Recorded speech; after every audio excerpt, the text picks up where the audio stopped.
नमस्कार शेतकरी मित्रांनो. आपलं जे मागचं जे आहे केळीची रोपं लावणे सक्सेस झाल्यामुळे आपण बऱ्यापैकी आत्ता वातावरण तसं असल्यामुळे केळीची रोपं लावून काढतोय. जिथं जिथं तुटाई असेल तिथं फक्त हे जे मुळं चांगलं नीट काढणे दमाने, सगळ्यात महत्त्वाचं तिथं खड्डा मोठा घेणे आणि खड्डा घेतल्यानंतरून रोप लावताना आज्यात ठेवल्यानंतरून त्याच्यावर माती टाकल्यानंतरून दाबून घेणे, एअर बाहेर काढणे आणि त्यानंतर त्याला पाणी देणे. आणि अशा वातावरणात 99% रोपं चिटकतातच आणि गेलं तर 1% जात आहे.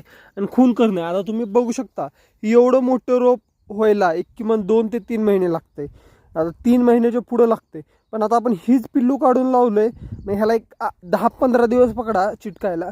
10-15 दिवसात जरी म्हणलं आपली ही केळी त्या केळी संग येणार, त्याच्यात जास्ती डिफरन्स येणार नाही. त्यामुळं आपल्याला काही काही ठिकाणी जी बारकी असली बारकी पिल्लं लावलेली चालते, मोठी पिल्लेलं आले असेल तुम्हाला नंतर मोठी पिल्लं लक्षात आली तर मोठीही लावलं तरी चालतं.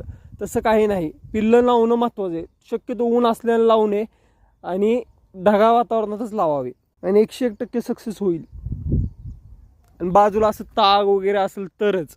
जर का तुम्ही रिकाम्या रानात लावलं उन्हानं आणि गरमीच्या वातावरणामुळे सक्सेस होईल याची गॅरंटी नाही.